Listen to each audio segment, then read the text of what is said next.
Tonight, on a second hour of 2020 Saturday, they'll be home for the holidays if they can solve this mystery. Desperate people in the search of a lifetime. How do you leave your child in a paper bag in an alleyway? Just hours old, she was left by a dumpster for a stranger to find. He was left on a front doorstep. As a baby, this is where I was abandoned. Why did you choose this house? She was left outside a grocery store, the Happy Market. She left me right next to the newspapers. Who is abandoning newborns in paper bags, all in 1 square mile? And what do they have in common? Have you ever seen anything like this? It just blew my mind. Tonight, the news story that exploded Both abandoned at birth. into a national mystery and took 30 years to solve. I definitely want to get my fingers into that case. Our dogged detective Wow. connecting the dots and the DNA to discover their secret bond. Oh, give me a hug. You guys are so cute. You guys weren't letting go. 2020 is there every step of the way as they search for answers, good news or bad. Who did this? Do you think you can handle it? I can handle it. This breaks my heart.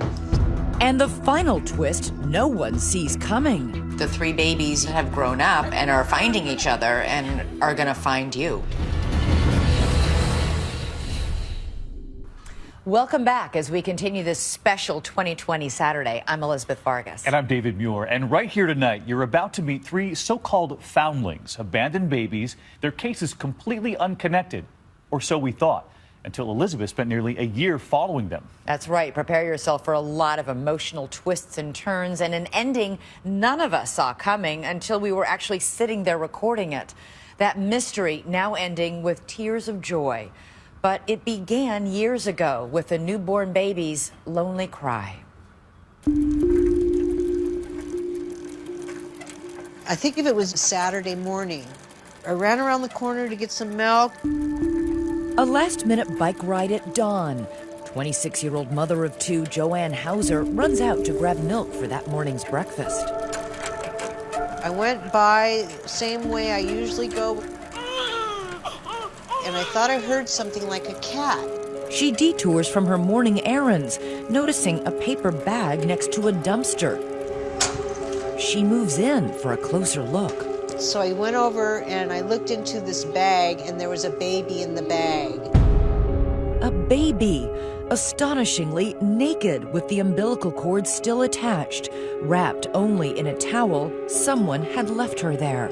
No note, no identification, nothing. I picked up the bag and I rode back lickety-split to my house, and I dialed 911. The local television station, KABC, captures this video of baby Jane Doe, a newborn just hours old, in an incubator at the hospital, where the nurses hang a sign on her cradle, "I know I'm somebody." The local newspaper hails the woman on the bicycle as an angel of mercy. Joanne, the Good Samaritan, stops by the hospital every day for a week, checking up on the beautiful abandoned baby. She looked like a little doll, little tiny doll, just perfect. The nurses nicknamed the baby Lady Diana, after the princess who got married as the world watched 4 days earlier. So London now sees for the first time. It was 1981. Foreigner's Urgent was tearing up the charts. Big hair and big money became emblematic of the go-go 80s. Greed was good. But there are no gilded mansions in this unassuming working-class community of Lawndale, California, clustered in the shadow of Los Angeles, where liquor stores dot the thoroughfares and Hawthorne Boulevard, where Baby Doe was found, held a gritty distinction back then. What's its reputation? Prostitution. C.C. Moore is a genetic genealogist whose specialty is foundlings, the name for abandoned babies. Initially, I thought perhaps the mother was a prostitute that was working on Hawthorne Boulevard and really didn't have a lot of options. No options because in 1981 there were no safe haven laws, which allow parents to hand over a baby to law enforcement or hospitals, no questions asked. So who abandoned that baby? One of those call girls? Or was it a teenager from the local high school just down the street? No one ever claims Lawndale's baby doe. Fast forward 34 years, that baby is now all grown up. You take this one, Anna. Janet Barnicoat lives north of Los Angeles, about 100 miles from where she was found. This is my dad. After a year in foster care, Janet got lucky. She was adopted. Tell me about your adoptive parents. They found out they couldn't have children, so they started to do the adoption process. Janet has an idyllic childhood, boisterous birthday parties, dance lessons, and even her own pony named Crocodile Dundee. Around the time Janet entered junior high school, she started to pepper her parents with questions about her past. Do I have siblings? Who are my parents? Why was I adopted? Why didn't they want me? The Barnicoats sat her down for a candid conversation. I just remember sitting at the kitchen table and they had pulled out the newspaper articles about the lady who found me riding her bike. And Janet always knew she was adopted, but when she found out she was abandoned, she was shaken to the core. I got really mad and angry, and I held on to that for quite a long time. And Mad and angry at my birth mother for, felt like she tossed me away. It was tearing me up inside, and I couldn't handle that anymore. And then you're gonna go G, rest. Janet is now mother to her 5 children. Once upon a time, and once having my own children, you figure out what that natural true love is, and I just couldn't understand how she didn't have that for me. Because Janet is a foundling, she has no identifying information, no medical records, no birth certificate. It's a total blank slate. As far as identity, there's no history, there's no roots. Desperate for any clues, Janet turned to that 34-year-old newspaper article and comes up with a name. That Good Samaritan who found her in the paper bag, Joanne Hauser. She was my last connection to my birth mother. She uploaded a picture of herself holding a sign looking for that woman on the bike. I'm so excited. Hi. Oh. And that led to this emotional, heartfelt reunion with her guardian angel in 2013, all captured on video by a friend. She told me that I wasn't crying, more of like a whimper, and I imagine you also must have thanked her that day. oh, I did, yes. She could have just kept going, and I wouldn't be sitting here today. They became Facebook friends and agreed to stay in touch. But in terms of Janet's family tree, Joanne is a dead end, offering no clues about Janet's mysterious abandonment. The only other way that they can learn about their heritage and their birth families is DNA. She sends a saliva sample to Ancestry.com, and almost immediately, Baby Doe hits pay dirt, a notification she has a match. And I was like, what? Wait a minute. But not just any match, a match on her maternal side. It's a brother sharing the same mother. His name, Dean Hundorf. Elated, Janet looks him up on Facebook, and staring back at her is a mirror image of herself. And I was like, oh my goodness, it's a boy version of me. Well, that must have been a thunderbolt. I mean, to think all your life I will never know anything about my biological family. Now, boom. It was amazing. It was so great. When we come back, what's the bombshell about that brother's past that could be the biggest clue yet? It's an extraordinary thing for a mother to abandon one baby, but to abandon 2. Stay with us.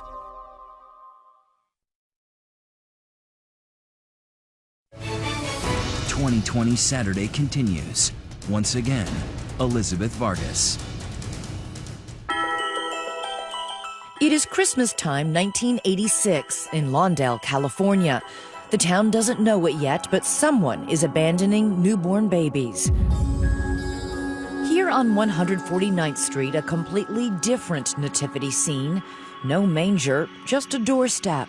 No swaddling clothes for this baby, In fact, in this 47-degree weather, no clothes at all, just a brown paper bag. And I brought the dog out. When Danny Huerta takes his dog for a late-night walk, he stumbles on a package left on his doorstep. My foot hit something right here, and I reached down, and it was a bag, and I picked it up, and it felt heavy. You know, something's in here, and there was a baby in there, baby boy. Just like Janet Barnicoat, this baby boy is only hours old, the umbilical cord still attached, also left in a paper bag. Huerta's house is just more than a mile away from the alley where Janet Barnicoat was found as a baby 5 years earlier. Once again, a local news crew captures the footage of Deputy Timothy Kane arriving on the scene, carrying the little bundle to a nearby hospital.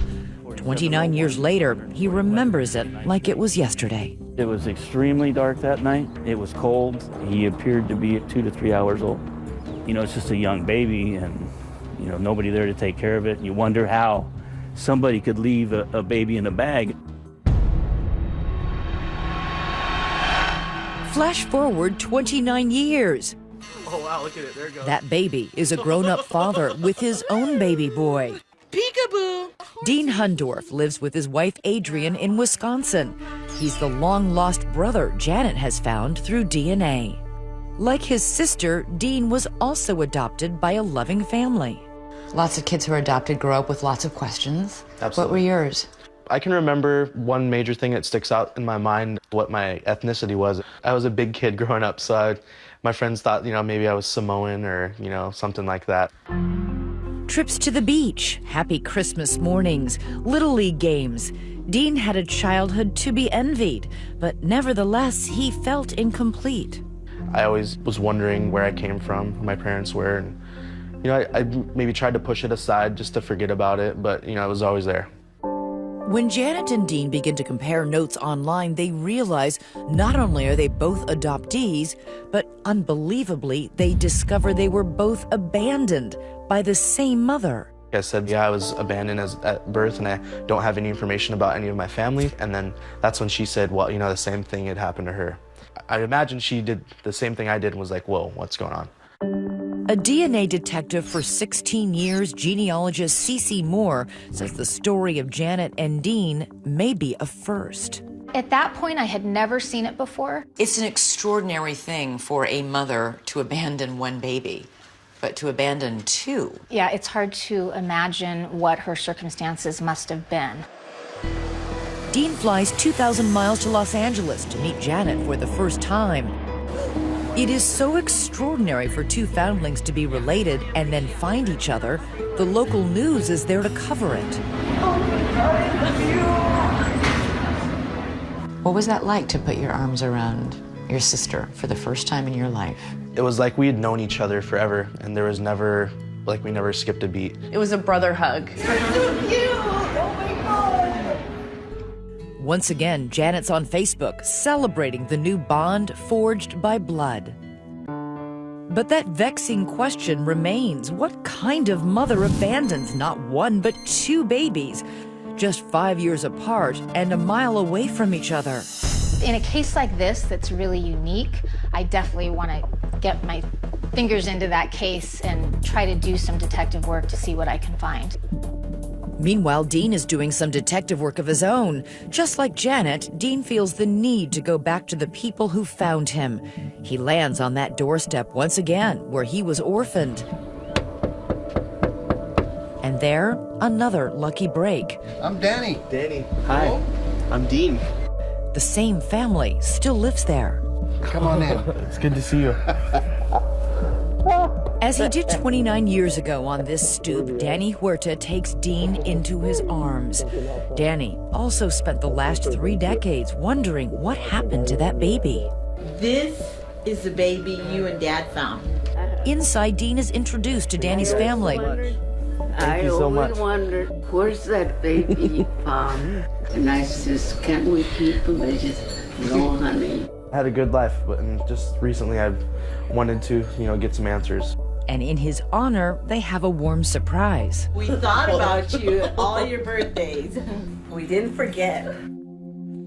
But as meaningful as it is to reconnect with the people from his past, none of them can provide any clues to Dean to how or why or who abandoned him at birth.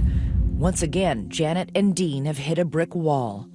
The hunt for the biological mother became the priority. How did you help them make their first breakthrough? So when I work with people of unknown parentage, one of the most important things is that they utilize all the resources. Cece knows finding their birth mother is a long shot. She believes the only way they might do it is to widen the DNA net. So in addition to Ancestry.com, she adds their DNA to databases 23andMe and Family Tree DNA. That widens our pool from about 1 million people to about 2.5 million. We call it fishing in 3 ponds. And sure enough, they get a bite. Wow. Only not the bite they were expecting. I saw that they had another really close match. It's yet another sibling, a sister neither of them knew they had. And I was like, holy cow, are you serious? Surely this sister has answers. She must know who their mother is. No one abandons 3 babies, or do they? When I saw that in the middle of the night, I just was knocked off my chair. I mean, literally. The wheels instantly started turning. What's going on here? Stay with us.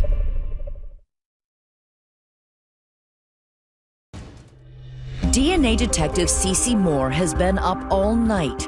She can't get out of her head the notion that someone has been abandoning babies. She's determined to help those 2 now grown-up half-siblings, Janet and Dean, find their mystery birth mother. And at 2 a.m., she strikes gold. A DNA match to yet a 3rd sibling. But all she's got to go on is the woman's date of birth. So I went into the California Birth Index, put her date of birth, and someone came up. Her name was Julie Christine Doe. That's what they use for a foundling. What went through your head? I could not believe it. We had 2 foundlings, now we have 3 foundlings. 2 is shocking enough. 3 is unprecedented. Although they had different fathers, all 3 shared the same mother. Who is she? Did she do this by herself? Why would she abandon them? Cece's research culling old newspapers reveals a familiar refrain. A baby, hours old, umbilical cord still attached, wrapped in a towel. So Julie was left at the Happy Market. It's a nice name. Yeah, if you had to be left somewhere. It was in the wee hours of a January morning in 1985. This time, a delivery man dropping off the morning newspapers discovers a baby wearing a blue jumpsuit. But the mystery remains. Who, during the 80s, would get pregnant 3 times, give birth 3 times, and then put the baby in a sack and drop it for someone to find? I've always known I was adopted. Julie Hutchison, like the others, would be adopted into a loving home. Birthday cakes, kittens, and petting zoos punctuated her childhood. Fast forward, she's now 31, working as an artist, living in Baltimore. How old were you when your parents got you? I was a newborn, just a couple days. They're amazing parents? I don't think I would have, come as far in life as I have, without parents like them to guide me, to push me. 2020 brings Julie 2,600 miles from Baltimore to Los Angeles to meet her biological brother and sister. This is a big thing. I hope she has our same laugh. I just want to know, how was their life growing up adopted? Oh, there she is. Okay, We're nervous. this is it. Okay, I might cry. Oh, give me a hug. It is an embrace that none of them ever dreamed they would share. The connection is immediate. Hey, you guys are so Oh, we have the same laugh. Yes. 3 peas in a pod. They had the same sense of humor. They were cracking each other up. There is something about biological and genetic bonds that survives any sort of separation. With 2020 in tow, they hop in the car, retracing the locations where they were left. Would there be a pattern that could give them any clues? I'm thinking, why out of all places? I mean, For Dean, a random house on a residential street. I guess it seemed kind of busy, so maybe she thought, people would see me right away. And Just a short 2-minute walk down this Lawndale block to where Julie was found. She must have cared a little bit because she left me where the delivery guy would find me. Finally, Janet sees the alley where she was left next to a dumpster. Kind of creepy. Yeah. it is. It's kind of eerie. As they travel, something does become crystal clear. With each of these locations only within a mile of each other, the mother most likely lives here. Could she be one of the neighbors? Is she peering out from behind the curtains in one of these houses? Lots of questions that we'll get the answers to. I'm not going to let this dumpster define who I am. But for all the brick walls they're hitting, CeCe Moore's DNA analysis is about to knock one down. There is another close DNA match to all 3 kids. We got very lucky. We found a first cousin. A first cousin on their mother's side. His name is Adrian. And here is where it gets interesting. Because CeCe looks Adrian up on Facebook, and there she is stunned. As she scrolls down Adrian's list of friends, a name this patchwork family already knows well. Joanne Hauser. Remember her? There was a baby in the bag. That good Samaritan who found Janet while riding her bike. It is an extraordinary coincidence that the woman who discovered Janet as a baby is friends with Janet's biological cousin. Right. So when I first looked at it, I thought, why are they friends? But if you do family searches as long as CeCe Moore has, you will know that there are far fewer coincidences than deeply buried secrets. She immediately begins to build out Adrian's family tree and finds that Adrian's mother has 2 sisters and Joanne is one of them, making Joanne either the siblings' aunt or, even more shocking, their mother. It's the conversation CeCe never thought she would have with these 3 foundlings.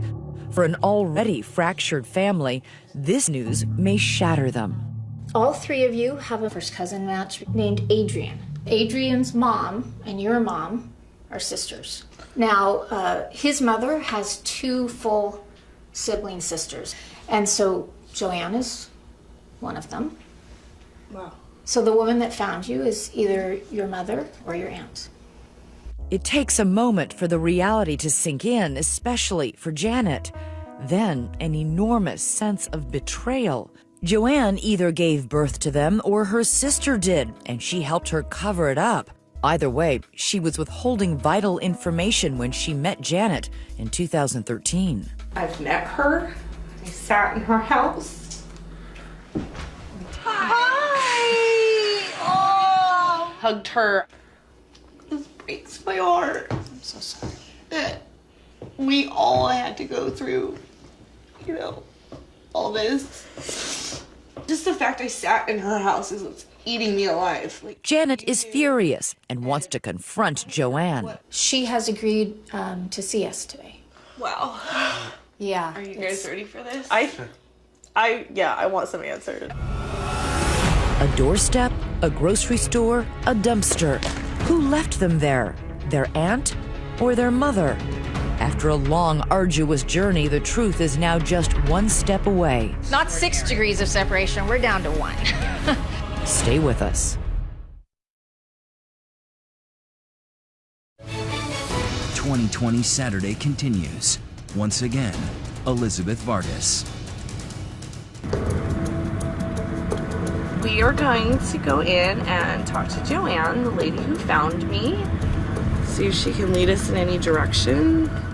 Joanne Hauser's moment of reckoning has arrived. The so-called Good Samaritan who said she rescued baby Janet from an alleyway is being paid a visit. 3 siblings, Janet, Dean, and Julie, are on their way over for a 6:30 meeting. As cliche as it sounds, it is a date with destiny. You must have been nervous as heck. I was scared, I was nervous. I was still, I think, a little angry, but I knew that we'd come this far. We might as well just keep going until the wheels fall off. Tense, nervous, Janet decides she should go in first. As you walked up to her doorstep that day, what's going on in your head? All I kept telling myself was, just please let her tell the truth. Cece Moore goes with her. Oh. Janet is finally sitting at the table with the woman who may have the answers to a lifetime of questions. Cece is thankfully there to break the ice. I've been working with Janet. There was a man named Adrian, your sister's son. Yeah. And he came out as Janet and Dean and Julie's first cousin. Oh, yeah. So that leads us back to you. Yeah. After more than 3 decades of harboring a dark secret, Joanne can hold it in no longer. Well, okay, I have something to say. Today I decided I better come clean. But I've been living with the guilt for so long. It's just a secret I've been carrying all these years, you know? And it's probably mind-boggling, but yeah, I did give birth to you. I knew it. Yeah. I just want you to know I'm not mad at you. I'm so sorry. I'm so sorry. I'm not mad at This you. is a monumental thing. Finally, the truth. A 34-year-old mystery is solved. Joanne wasn't her guardian angel. Joanne is her birth mother. And I know this has impacted your life and the life of It the other has, two. but I forgive you. I'm so I really do. I sorry. forgive you. How can you forgive me, though? I mean, it's killing me because I abandoned you guys, you know?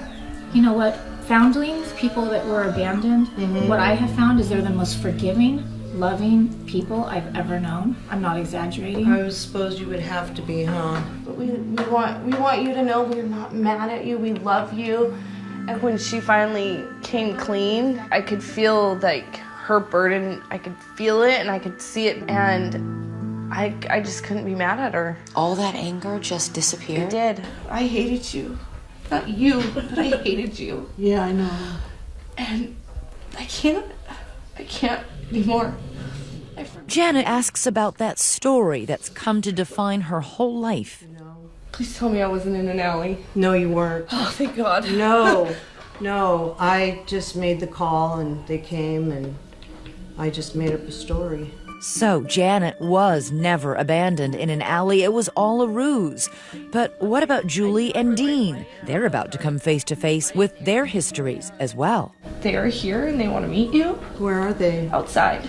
Moments later, Dean and Julie appear at the door. Come. So, this is Julie. Hey! Julie, hi. The 2 children Joanne has not seen since they were born And this is Dean. Dean, oh my God. are reunited with their birth mother. As soon as I walked in there, my heart broke for her. Why? This is a woman who's been through so much. You know, I can't hate her. I just want you to know that I do love you. Yeah. Do you? Yeah. We all do. He's the quiet one.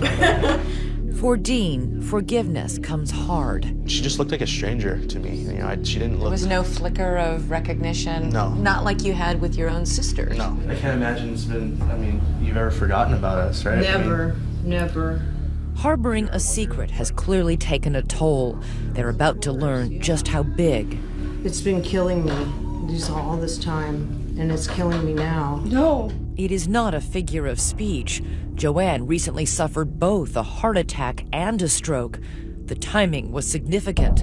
It happened just as Janet, Dean, and Julie's odyssey was playing out on Facebook.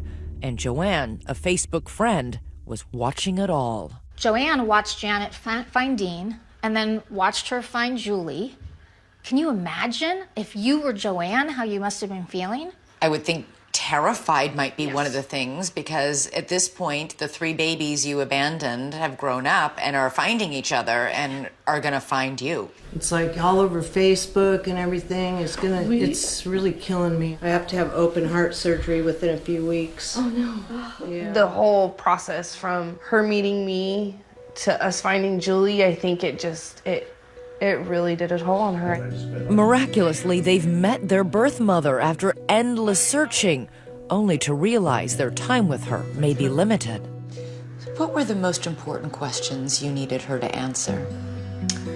Did she love us? You loved us. Yeah. Yes. And I'm sure that I still was... do. Yeah. She said, oh God, yes. I still do. I'm so sorry. You're okay. Come here. When we come back, for the first time, the woman with a lifetime of secrets opens up to 2020. Why did she do this? How did she do this? Did she have help? Tell me what you were thinking. You're asking me these questions, and I would like to know the answer myself. Stay with us.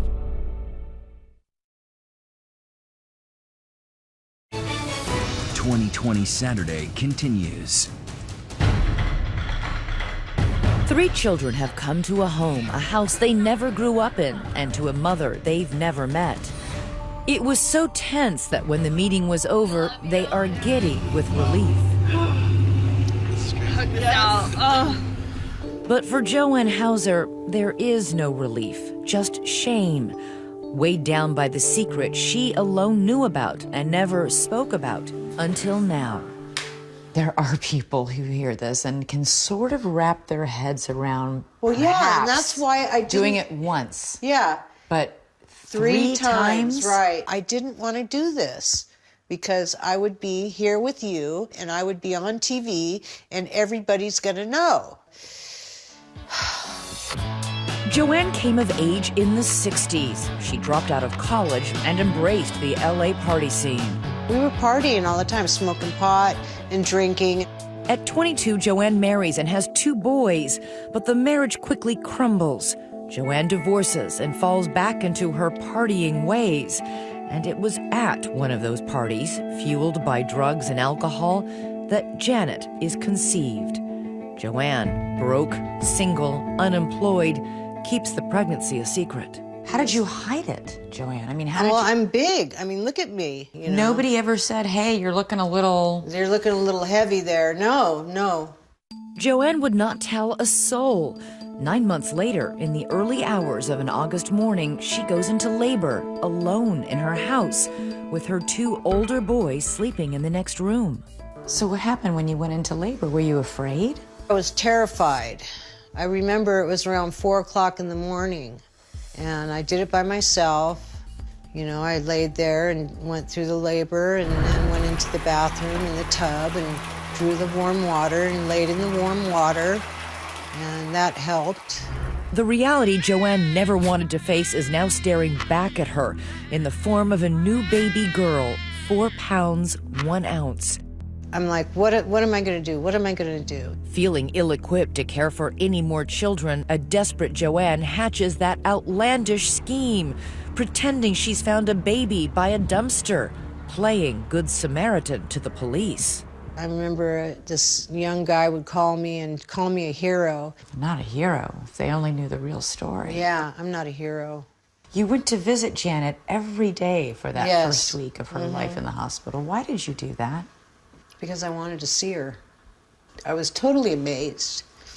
Yeah, she was perfect. Just tiny little thing. Just almost didn't want to give her up, you know? I felt if someone else had her, they could give her a better life than I could. 4 years later, still single, she finds herself pregnant yet again. Why weren't you using birth control? Stupid, crazy, not thinking. Julie, like Janet, would be born at home. The mother, with no medication, no help, cuts the umbilical cord herself. Julie was born on one of your son's birthdays. Yeah, January 19th, yeah, my oldest son. After you left her at the Happy Mart, Yeah. you came back and threw a birthday party. Yeah, I did. Yeah. How did you do that? That was tough because I was not feeling too great after I had her. Photos from that day capture a pale Joanne, smiling through the pain of just giving birth and then abandoning her second child. What was going through your mind as you're celebrating the birthday of one child, having just given birth to another child and left it behind a store? You know, I felt like I was the biggest hypocrite in the world, you know. And shockingly, it wouldn't be the last time. The very next year, Joanne is pregnant again with Dean. For the 3rd time, she endures labor alone, delivers a son alone, and cleans up alone. I remember driving around with him in the car. It's like, what can I do? What am I going to do? So I knew the first time he cried, they would probably open their door and find him right there, you know? An inconceivable act to do once, let alone 3 times. How much did you think about these 3 children? All the time, every day. And then one day in 2013, you find out Janet is looking for you. Yeah. Were you excited? Yeah, I was. You thought, I'm going to see my daughter. I was thrilled. It was just like, oh my God, there she is. And she's a grown woman. Looking back, a closer examination of that reunion gives it a whole different meaning. Over and over, Joanne pulls Janet back to look at her face. When I look at it, I see someone who's very proud of Janet. It looks like more of a motherly proudness. Yet again, Joanne keeps her secret and passes up the opportunity to tell Janet the truth. Joanne, what is it like to live with that kind of guilt? Terrible. That kind of shame? I'm blown away at their kindness. Their forgiveness. Their forgiveness, right. Have you forgiven yourself yet? I don't think I have. You know, everybody's encouraging me to, you know, forgive yourself, forgive yourself. Well, how do you do that? What, is there a formula for that? Is there? No? See? You just have to find your way there somehow, because living in this doesn't work. It makes you sick. And now I'm facing, you know, major heart surgery in a week. A mother filled with remorse, trying to reconcile with the very children she abandoned, now facing that dreaded operation. For the 3 siblings, could this be the last goodbye from their newfound birth mother? And still to come, a call few men ever want to get. You may be my father. Stay with us.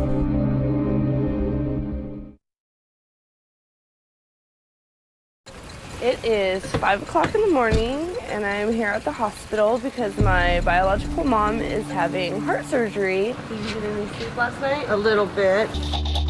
It is time to mend a mother's broken heart. Janet wonders if this hug is her last. I love you. I love you too. Just before she goes into surgery, Joanne has one last gift for her children, the names of the men who fathered them. Even if she made a lot of bad choices in the past, she's starting to make good choices now.